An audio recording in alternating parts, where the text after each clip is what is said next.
আসসালামু আলাইকুম দর্শক, আজকে আপনাদের সামনে জমিতে ফেন্সিং করার বিষয়টা একটু আলোচনা করব।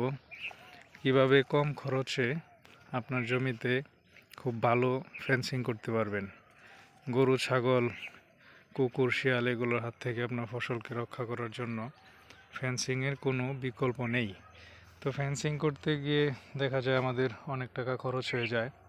তো সেক্ষেত্রে আমি যেভাবে ফেন্সিং করেছি, আমার কাছে মনে হচ্ছে কম খরচে এইভাবে ফেন্সিং করাটাই সবচেয়ে ভালো এবং বেশ ভালোই দীর্ঘস্থায়ী হয় এবং শক্ত হয়। এখানে গরু, ছাগল বলেন, কুকুর, শিয়াল কোনো কিছু আর ঢোকার চান্স থাকে না। যেমন এই দেখেন, এখানে আমি খুঁটি দিয়েছি, এটা কোনো বাঁশ না, এটা গাছের ডাল। পাশাপাশি এই যে এইখানে একটা সজনের ডাল দিয়ে দিয়েছি। এখানে সজনের ডাল দেওয়ার উদ্দেশ্য হচ্ছে এই ডালটা কিছুদিনের মধ্যেই এটা গজিয়ে যাবে।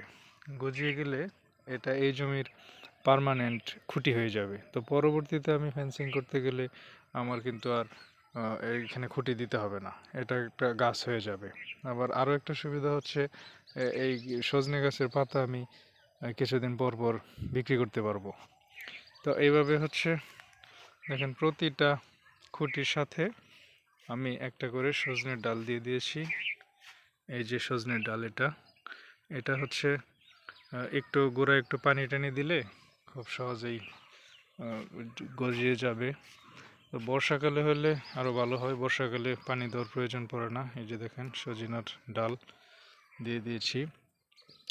তো যেটা বলতেছিলাম, এটা হচ্ছে আপনার ওই মাছের ফিশারিতে ইউজ করা হয় যে নেটগুলা, ওই নেটগুলা, এই নেটের উচ্চতা প্রস্থ হচ্ছে আপনার 2.5 হাত প্রস্থ। আর এটা দেখেন, আমি এই যে এইখানে উপরে আপনার হচ্ছে জিআই তার, এই যে দেখেন উপরে জিআই তার একেবারে লম্বালম্বিভাবে টানা দিয়েছি। টানা দেওয়ার পর আপনার এই জিআই তারের সাথে আপনার এই যে কট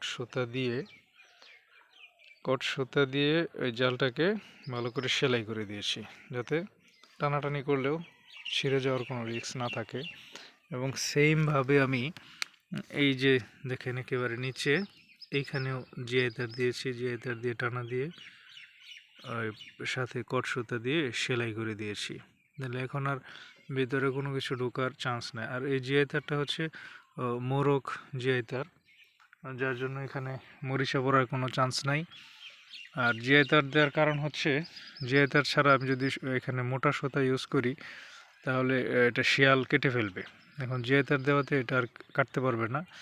এটা আমার লং লাস্টিং হয়ে গেল। আশা করি এই বেড়াটা আমি অনায়াসে 2 বছর ব্যবহার করতে পারবো। 2 বছরের মধ্যে আমার কিছুই হবে না। তাছাড়া এই খুঁটিগুলি এগুলোও জীবিত হয়ে যাবে, এগুলা গজিয়ে যাবে। তো আমার খুঁটিও লাগতেছে না। আর যেহেতু মোরগ জিআই তার, এই জিআই তারটাও সহজে নষ্ট হবে না। মোটামুটি আশা করা যায় 4-5 বছরে ওইটাকে মরিচা পড়বে না। খুব ভালো মানের তার নিয়েছি, বিএসআরএম। আর এই নেটটা হচ্ছে পচে না, এটা পচনশীল না, এটা পানির নিচে থাকলেও পচে না। তো সেক্ষেত্রে আশা করি 2 বছর আমার এই বেড়াটা কোনো সমস্যা হবে না।